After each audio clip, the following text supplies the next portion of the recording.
Hi, welcome to the Fire Mountain Gems and Beads jewelry making studio. My name is Rose. Today we're going to do one of my favorite techniques, Kumihimo. Let's get started. Yes, this is called the standard 8-cord spiral braid. It's probably the first one every Kumihimo artist learns. To make it, use this great little Kumihimo disc. It's made out of a very dense foam. And the first thing we're going to need is some cord. Now, a lot of people think you're just going to use all the same type of cord, but it's really fun to mix it up. I'm going to mix this one up with a little bit of this rubberized cord just to add a different texture to the bracelet. And everybody wants to know, how long do I make the cord? Well, here's my rule of thumb. It's not perfect, but this is what I do. I always figure 3 times the length of whatever it is I'm making. So in this case, I'm going to make myself a bracelet. So I'll wrap this cord around my wrist 3 times. 1, 2, 3, and give myself a little bonus space just in case, you know. And that is the length of my cord. Also, my favorite nippers, I know these are wire nippers, but these are my favorite thing even for cord to cut little bits. And now that I've cut one length already, the right length, I can just use that as my template for all of the other cords.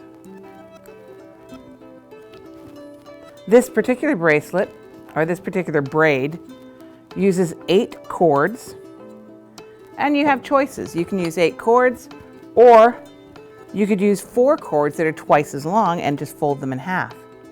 This time I'm going to use 8 cords. Here's 2 of my gray rubber cords, and then I've already cut some white, some black, and some gray. I've got 2 gray rubber cords, I've got 2 gray satin cords, 2 white satin cords, 2 black satin cords to make a 4-color braid, 2 strands of each one. And then I'm just going to tie a very simple overhand knot. This is not permanent, it's not going to be part of the bracelet, it's just there to hold everything together while you're working.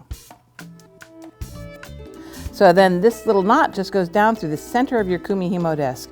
And that's the important part of this, is that the hole in the center is big enough to accommodate your cord. We do have other kinds of discs for larger braids. We have a nice large disc. We even have a square plate that has some different numbering patterns on the sides for different kinds of braids. And they're all available at Fire Mountain Gems. But I'm going to use this little one because that's all I need. I'm going to put that down through the hole. Then I'm going to hold on to that with my left hand. Now I start placing my cords. You can place them anywhere you want. There's no wrong way, and you'll make different patterns. I'm going to try and recreate this pattern exactly, so I'll show you how I set that up for this pattern. So I've got here at the top, I've got a little dot. I'm going to put a gray one in slot number 32 next to the little dot. And opposite that, I'll put another gray one. This would be the opposite one in slot number 16 next to the bottom dot. Then on the top I'll put a white one in 1, and I'll put another white one opposite it down in 17. I'll put this gray rubber one over here in 8, another gray rubber one over here in 24. Now you notice I'm trying to kind of keep them untangled as I go along. It's not that big a deal, I just do it that way. And I'm going to switch those, in fact. Put that at 8, I'm going to put this in 25. There we go, just looks nicer. And I'll put this one in 24. I tighten them all up. So we've got these on all 4 sides of the disc, so it's easy to see. And now we can start our braid. I'm right-handed, so I'm going to start with my right hand. But it doesn't matter. I'm going to start here with this one that's in slot number 1, but it really doesn't matter as long as you keep doing the same pattern over and over. I'm going to take it out of 1, put it down to 15, directly across the disc this way. Then I go over here to 17, take it out of 17, put it back there to 31.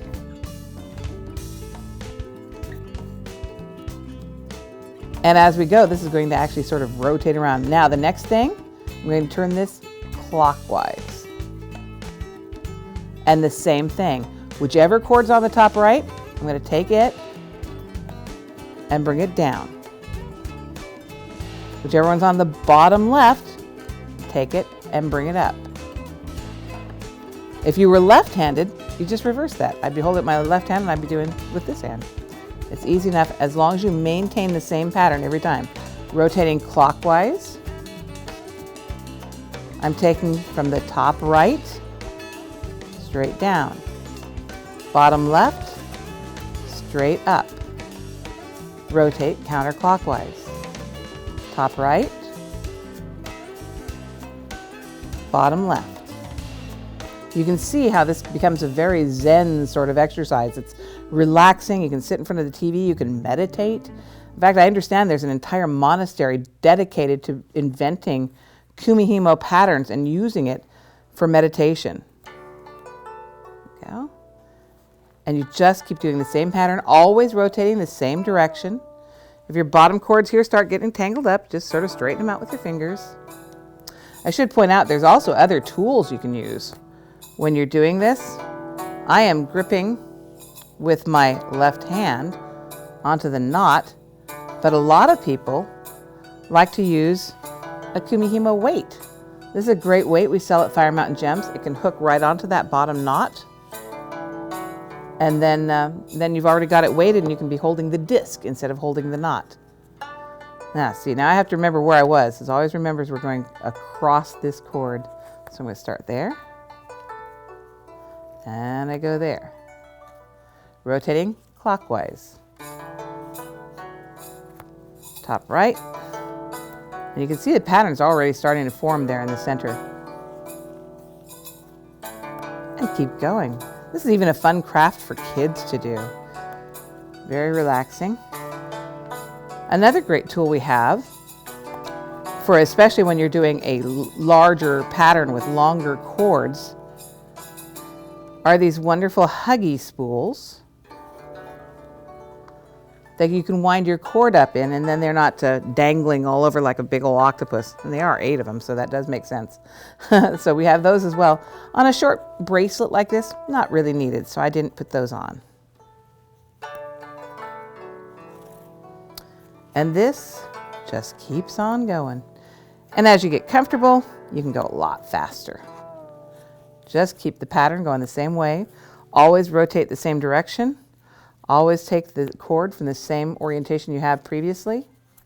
One of the things I do, especially when I'm working on a longer one, if I have to take a little break, I will leave my cord like this, with 3 on one side, 2, 2, and 1, because then I will remember where I left off, and I know I can start again down here where there were 3 cords, because you should always have 2 on each side. Another way people check to remember where they were is they've gotten to know these patterns here in the crosses on the inside. So we know this one's laying on top, this one's going to have to come over, so I know I have to go that direction. So it'll come over that one. That's for the more advanced ones. Me, I like to leave 3 down at the bottom so I can remember where I was. This one shouldn't take that much because it doesn't take that long, especially if you're watching TV. And there we go. I want to show you how much we've gotten done so far. There's the beginning of our braid. Now it looks just like that one. Excellent. Keep on going. This particular video that I'm doing for you right now is to make this project, but there are so much other things you can do with Kumihimo.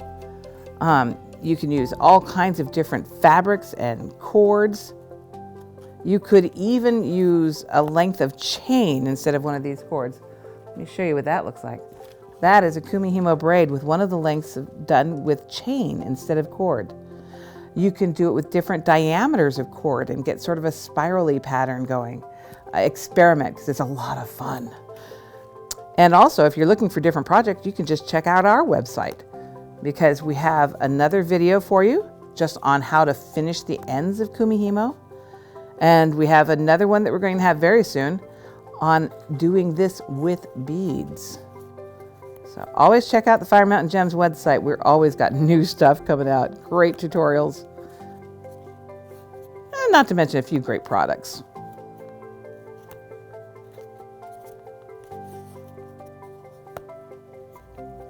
And there are lots and lots of different kinds of braids you can do. And we have lots of great books about those braids. There are braids that use 16 cords or less cords and more cords in different patterns. And you can even invent your own. I mean, get one of the discs and start playing and see what you come up with. Maybe you'll be writing the next book and we'll sell it at Fire Mountain Gems.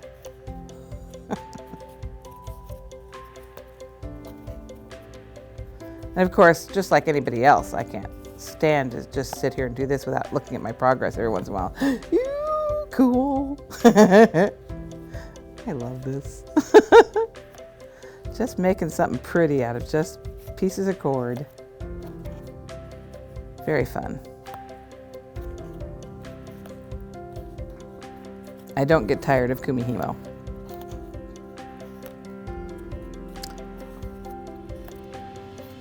Of course, one of the hardest things with Kumihimo is you always end up with some leftover cord and you don't know what to do with those little short lengths. So if you find the good, perfect answer to those little bits of cord you have left over at the end, let us know. Put it on Facebook. We'll read it.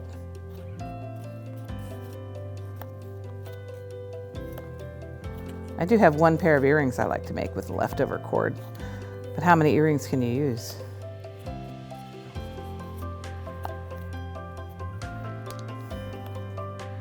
Once you've mastered this braid, the basic spiral braid, you should really check out the square braid and the other one we have a video for, which is with beads. It is the basic spiral braid, but adding the beads is another level of complexity. Add more to your collection of skills.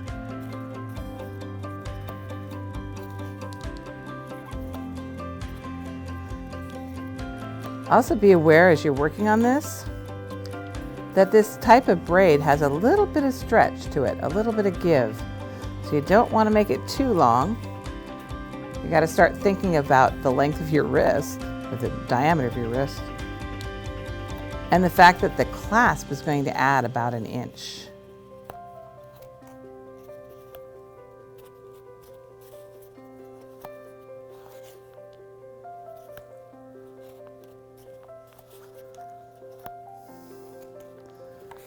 You can see we've got about 4 or 5 inches so far. And you can see it has quite a bit of stretch to it. So keep that in mind when you're figuring out how long you want your bracelet to be. I've made a lot of bracelets that are too long. Suddenly they're anklets. Okay, so as we're getting down here, notice it's getting longer and longer. Got to keep an eye on that. Make sure you don't get it too long. So there we have, getting pretty close. If I figure in 1 inch for my clasp, it's looking pretty good. I'm going to go just a little bit longer because it is true. It's okay to have it too long. We'll just tie it off a little bit shorter if it's too long. Where am I? Oh, yes. There we go. Always left my 3 cords down there so I don't lose track of where I was. I'm going to go just maybe 1 inch longer just to make sure it's long enough. But I don't have to use the whole braid that I created for once I add the clasp. And that guesstimate on the length of the cord was pretty good. You can see how much cord I have left. Doing good. Rather have too much than too little. I do not know a good way to add cord if you didn't have enough. This is plenty long enough. So now it's time to start thinking about how to finish it. Okay. I'm going to go one more row. Then I'm going to finish it. There we go. 1, 2, 3,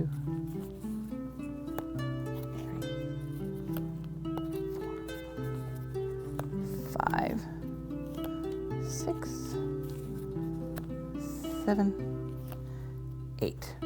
Okay, it is time to turn this into an actual bracelet. Great braid. It also makes pretty good cord. I've even seen people make dog leashes out of them because they're really strong. Excellent. So to turn this into this bracelet, we have to finish that end. And what I'm going to do is I'm going to take a length of silicone, which is a very strong nylon cord, I'm going to take a little chunk off of it using my favorite nippers. You can use scissors, but I just like these nippers. I'm going to fold this in half. Doesn't have to be perfect. And I'm going to make a little lark's head knot around the base of this. So I've got the loop, putting the thread through. See how I've done that? Little slip knot lark's head.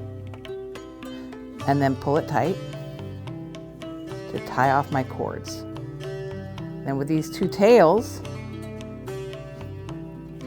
I'm going to wrap one around one way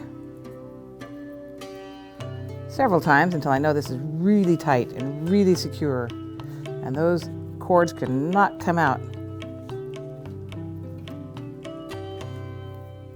Nice and tight. Then I'll wrap the other one around the other way. Make a nice tight little knot.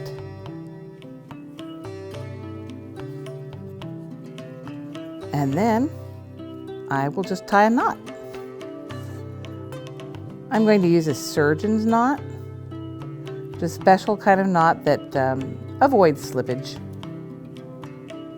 So the surgeon's knot is made first of all with just a simple basic granny knot. Pull that nice and tight. And then the second half of the knot, you do a granny knot, but then you go around just one more time, and that makes your surgeon's knot. And we have a video for that. So if you didn't catch it when I was doing it right then, check out our other video. There we go, nice and tight. Good, good, good. I'm a little extra cautious. I'm gonna do one more knot because I feel like it. I can nip those off.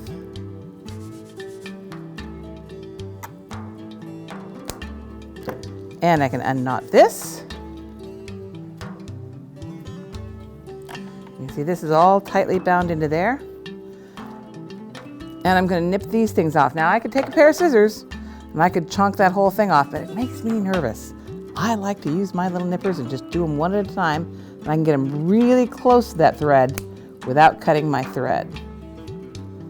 I don't want a whole lot of excess stuff to put inside my bead cap. There we go.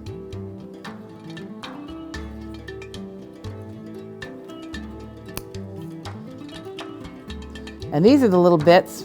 I didn't have too many little bits left, but I used to make earrings. Or in this case, I did so well in estimating how much cord to use. They're such little pieces, I wouldn't feel guilty about throwing these away.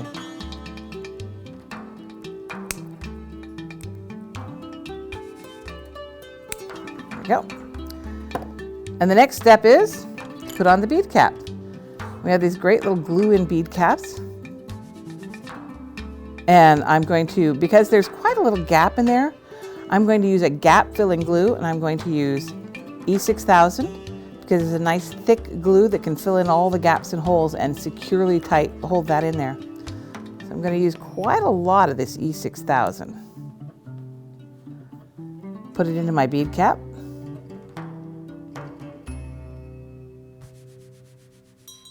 Nice little glob there.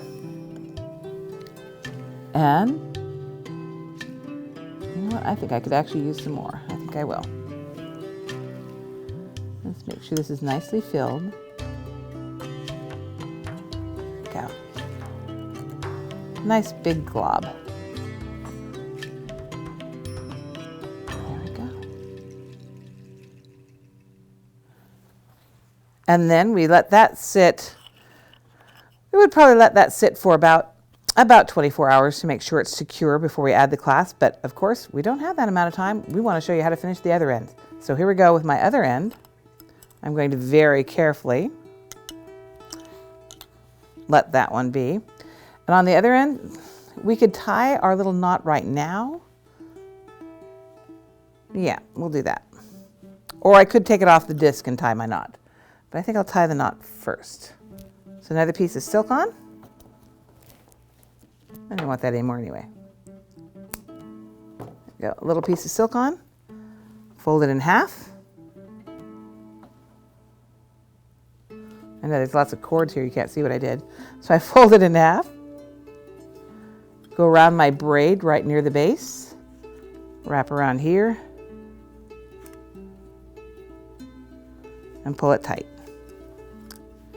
In this case, I noticed I made my braid just a little extra long, so I'm going to put it actually up a little bit from the base of the braid. Then I'm going to wrap this around.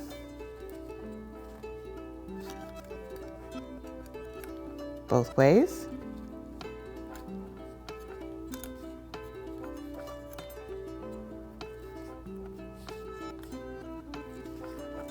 Try and keep it as tight as you can, because that's what's going to hold your cords together, that and the glue we're using.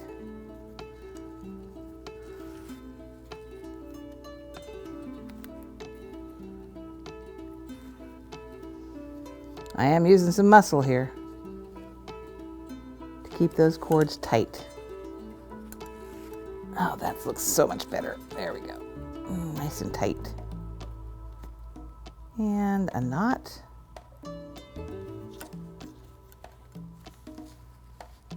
Nice tight knot. And a surgeon's knot by wrapping this around twice.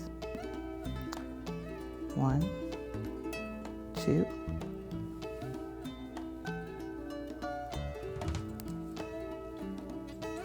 There we go. Beautiful. And then a rose knot, because Rose is nervous and she likes an extra knot. There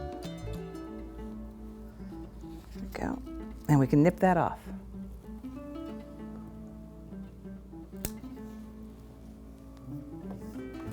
Go back and check this before it gets too set in there because it's gotten wobbled a little bit. There we go. Now we can take this off the disc.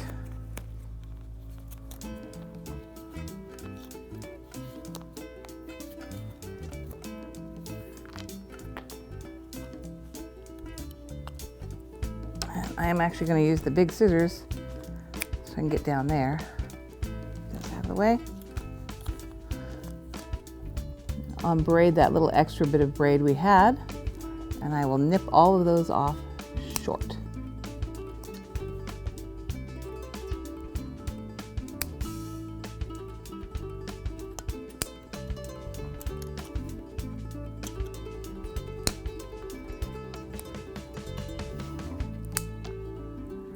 There we go. And just like the other side, take the other bead cap, put a pretty big glob of E6000 in there to fill up all the gaps. A little bit more. And glue that right on there. Now again, I would like those to cure for about 24 hours. But we also want to show you how to finish your bracelet. So I'm going to explain it to you. We'll use one of these great swivel clasps. These are one of my favorite clasps because of the swivel on them, so that your clasp is always going the direction you want it to go. And a jump ring of your choice. And as we've explained in many, many videos, to open up a jump ring, you need a couple pairs of pliers and you rotate it open. You always open your jump rings by rotating them open. Twist it like that. And then that can go through your clasp and through the end of your still gluing, still curing bead cap. Close it by twisting it shut. And there you have it. Let it rest for a little while. Put another jump ring on the other end to attach your clasp. You could even use 2 or 3 jump rings. If it's not quite long enough, you can make your own extender chain by just adding a couple extra jump rings. It also gives you the opportunity to add a charm or something there if it's for a person who likes a dangle on their bracelet.